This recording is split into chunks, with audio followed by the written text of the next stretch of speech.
An filɛbagaw foli ni tanu bɛ ka taa se aw kelen-kelenna bɛɛ lajɛlen ma kabi yan nɔ fo aw sigiyɔrɔ la ka da juru la k'a fɔ ko aw bɛ ka Mali kunnafoni point nɔtɔ TV de lajɛ nin wagati na an bɛ kɛnɛ min kɔnɔ o de ye kɔfilɛ kɛnɛ ye kɔfilɛ kɛnɛ a b'an hakili jigin an ka kunungo hadamadenya tabiyaw la ka na se bi ta taabolo ma mun de bɛ yen nɔ kunungo n'an kɛlen don ka o bila bi mun de bɛ yen nɔ ni an tɛ ka o ta ba la yalasa an ka hadamadenya bɛ se ka sabati cogo min na f'an ka miiri kɔrɔlen na bi an wulila k'an senna yala kɔfilɛ kɛnɛ kɔnɔ ka se wasolon dugu jumɛn na yan foyi la kanubagaw n'an y'a ta k'a lajɛ yiri ye fɛn belebele ye anw fɛ ba Maliba kɔnɔ yiri bɛ se ka kɛ fura ye k'an ka hadamadenya banaw furakɛ yiri bɛ se ka kɛ fɛn wɛrɛ ye lɔgɔ ye an ka tobili kɛ n'a ye yiri bɛ se ka kɛ fɛn caman wɛrɛ ye an da tɛna se ka se fɛn min bɛɛ lajɛlen ma nka bɛ kɛrɛnkɛrɛnnenya la an ni maa dɔ bɛna jɛ ka baro kɛ fɛn jumɛn kan yiri kan n'o ye Dawuda Sidibe ye yan foyi la kɔnɔ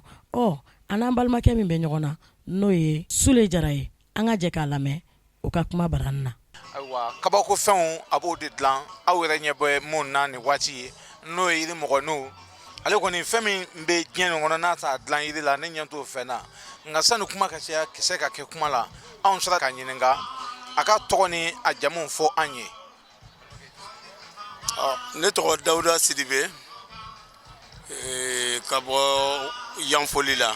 An y'o de fɔ an ko jiri jɔda ka bon kosɛbɛ an ka hadamadenyaw la jiri a bɛ se ka kɛ fɛn caman ye jiri nafa caman b'a la nin bɛɛ lajɛlen na fɛn min ye Dawuda Sidibe ye ale yɛrɛ sera ka don baara in kɔnɔ cogoya jumɛn na. N bɛ jama fo n bɛ télé lajɛbaga bɛɛ fo baara min ni ne ye a kalan Sénégal n ye san 30 de kɛ n bɛ a baara kɛ Sénégal mɔgɔ ni i sigila yɔrɔ dɔ i mana kɛ cogo o cogo yirikuru mana mɛn ji dɔ cogo o cogo a tɛ se ka kɛ banba ye ni Sénégal ɲɛmɔgɔ ye nin baara kɛ ɲɔgɔn bolo fo n ye prix ta Sénégal drapeau ye n ye premier prix africain ta 94 Sénégal drapeau ye k'a kɛ meilleur artisan ni siɲɛ 2 Sénégal mais ni i kɛra wali jamana kan wali jamana tɛ se ka kɛ mɔgɔ yɛrɛ fabara ye donc nu i dun fabara kanu la f'i ye segin lon dɔ le ala y'a kɛ ne hakili jiginna la n bɛ se min na nin nu seginna n fabara n bɛ se ka na o kɛ ko dɔ di yan nɔ denmisɛnw bɛ se ka min kalan u bɛ se ka i yɛrɛ sɔrɔ a kɔnɔ k'a fara métier la donc o de ye n segin so n segin n nale sigila Yanfoli la n bɛ a ɲɛ bɛ fɛn fɛn na n ta ne yɛrɛ de ba yiri min n'u y'a bile ye kungo kɔnɔ n y'a ye vraiment a tɛ kɛ tiɲɛli di n b'a ta n b'a kɛ fɛn dɔ di ale a kɛ nafa fɛn gbɛrɛ de a kana kɛ fɛn tunune ye voilà. Ayiwa Sidibe o kɔrɔfɔ diyara an ye diɲɛlatigɛ baara baara adamaden i tɛ don a la i kun fɛ dɔ de b'i kalan la tari dɔ de ye kalan baara na wa walima i ye baara nin ye dɔ de la k'a ladegin k'a kɛ wa i bɛ se k'o kunnafoni d'a ma. N'i ye n ɲininka o la o diyalen ye parce que ala kɔni mana mɔgɔ dan ko min ko ma i bɛ kɛ o le di ne ye n ka ekɔliw kɛ yan ala y'a kɛ n danne yɔrɔ min dɔ ekɔli la tunkana taga diyalen ye n wale tunkana n tagalen lon min n tɛ mɔgɔ lɔn mɔgɔ tɛ n lɔn n wale baara nin kɛbaga yela ka ɲɛbɔ a fɛ ka n yɛrɛ ta ka n di mɔgɔ dɔ ma ka n yɛrɛ kɛ o den di ko n kalan baara nin na u ye n don baara na ka n kalan fo n selen lon min a yɛrɛ nisɔndiyalen woro 10 san ka n labila ko i selen sisan k'i ya baara daminɛ n yɛrɛ ye donc ne nale baara nin ne donna baara nin dɔ o ɲama ka na aventure daminɛ. Ayiwa i ka kɔrɔfɔ diyara n ye y'a jira k'a fɔ i ye baara nin daminɛ Dakar n'o ye Sénégal ye ko i ni faama caman bɛ ɲɔgɔn dɔn a kɔnɔ o ye Dakar faamaw ye yali e ka nin baara nin daminɛ waati yɛrɛ kana fɔ an filɛ bi waati min na nin a bɛ taa san joli bɔ ɲɔgɔn ko la a daminɛ ni sisan cɛ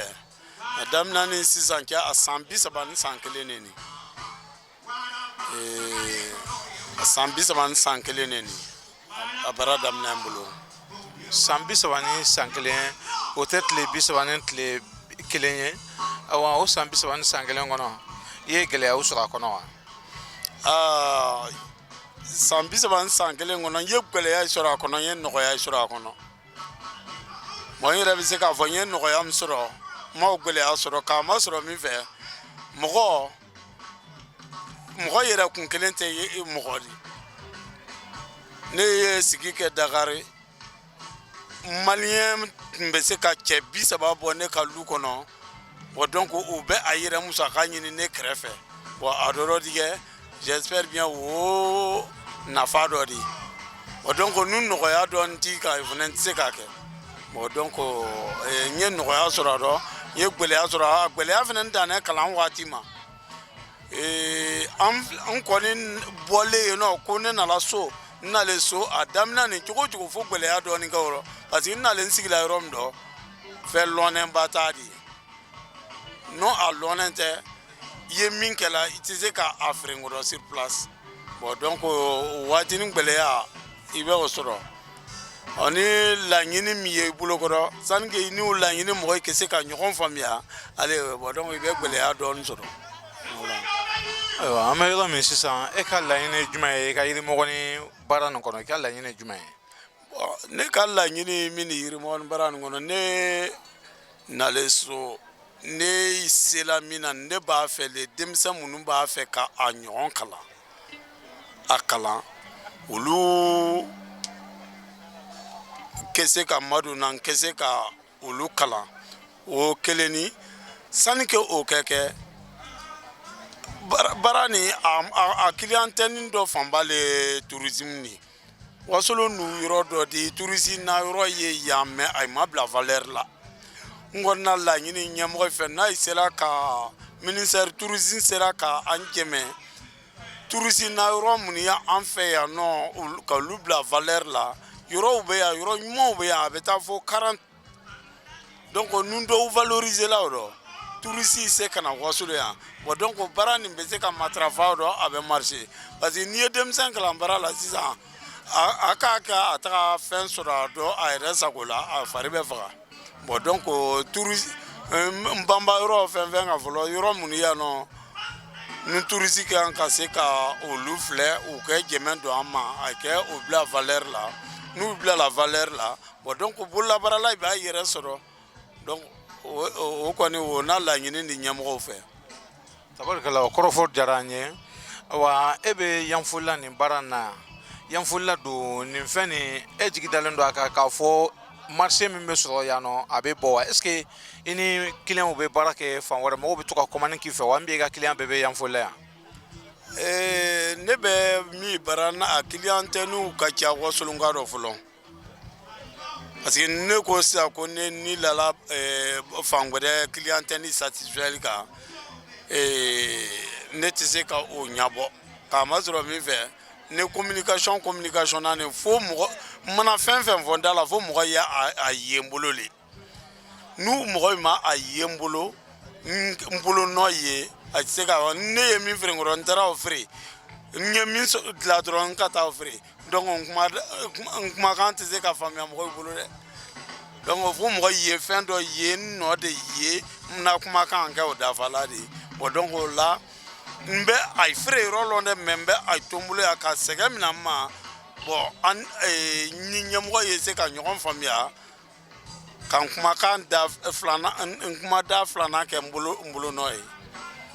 o kɔrɔfɔ diyara an ye an y'o faamu bon yali e bɛ nin baara nin na nin baara ɲuman sugu nin mɔgɔ kan ka a lajɛ ka mɔgɔ dɔ bolo don a la est ce que i bɛ ka mɔgɔ kalan baara in na voilà n yɛrɛ na kun b'ale o di parce que bɛɛ tɛ se ka kɛ bureau kɔnɔ mɔgɔ ye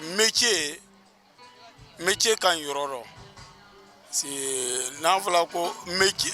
métier kɛbaga de ka ca ka tɛmɛ bureau la mɔgɔ kan nu métier kura nana kana a fara métier kan ne hakili la o ko ɲuman ni donc nu ala ye njɛmɛ k'a fɔ ko a ko client tɛ ni sira ɲa ye la o donc mɔgɔ mɔgɔ n'i b'a fɛ ka baara nin kana k'a dusu lɛ la ou bien i b'a fɛ k'i den na baara nin kɔnɔ k'a dusu lɛ la ka ne ye bɛɛ sago dɔ yan folila yan nɔ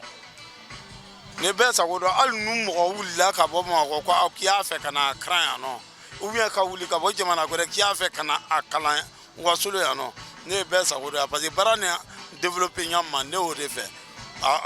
wasolo ari yɛrɛ fɛnɛ kɛ développer ɲa ma ne b'o de fɛ. Ayiwa kɔrɔfɔ diyara n ye sisan an ka baro bɛna s'a kuncɛyɔrɔ la ayiwa i ka téléphone numéro parce que n b'a dɔn maa caman bɛ sɔn ka commande kɛ e fɛ fan wɛrɛw fɛ donc ni i ka téléphone numéro bɛ sɔrɔ i bɛ se k'i ka numéro di an filɛbaw ma ayiwa o kɔfɛ n'a sɔrɔ i bɛ se ka i ka ninnu dɔw ɲɛfɔ an ye hali n'i ma se k'a bɛɛ fɔ ka kumabaw k'olu ɲɛfɔ an ye. Bon ne ka téléphone numéro 93 62 73 15 ne ka numéro di 93 62 73 15. D'accord donc Sidibe an ye nin bɛɛ faamu maintenant sisan i b'i ka dakurunya labanw fɔ ka sɔrɔ ka i ka nin fɛn ninnu kumaba dɔw yira an na k'olu ɲɛfɔ an ye. Ni fɛn ninnu par exemple i ɲɛ bɛ nin min na nin ni an bɛ se ka wuli bon ninnu filɛ nin ye an ka sigilan traditionnels le ye nin y'an ka sigilan traditionnels ye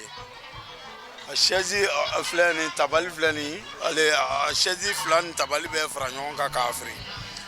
bon n bɛ dessin modèle bɛɛ k'a la sigifɛn le don n bɛ bongɔnɔla parili fɛn misɛn ninnu a bɛɛ bɛ se ka kɛ bongɔnɔla parili fɛn ni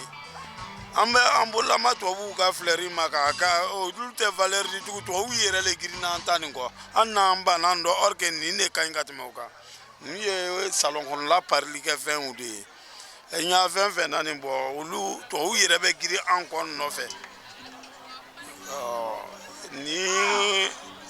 a fɔra ma ko sa kunu nin sa kunu de ye kɔnɔ nin sa kunu ye bon nin min ni yiri minnu bilen don fo a ɲɛ b'a la a bɛna jeni kungo kɔnɔ jeni tasuma bolo n bɛ olu ta ka olu le kɛ nin ni ye ni waraw di ninnu bɛɛ yiri récupération de ye n bolo la nin minɛn tabali di yiri récupération de don yiri récupération de don bon a yɛrɛ ɲa na ni an bɛra fɛn kɔrɔ ye solomadenw tun bɛ nin ne ta ka nin fɔ ni i bɛ cɛmanninw bolo ko la ale donc o tun bɛ nin ne ta k'a fɔ u ka kɔlɔkɛliw fɛ voilà donc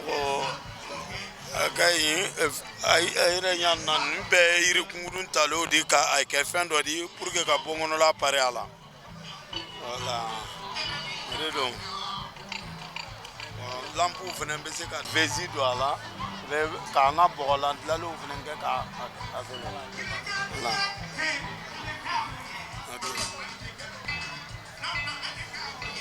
bi kungo kɔnɔ bɔ donc olu fana dɔw filɛ nin i bɛ ta ka lili récupérer olu bɛ se ka kɛ tabaliw di bon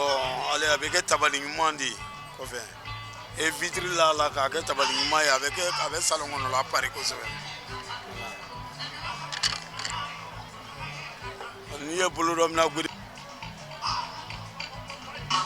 cɛkɔrɔba gori le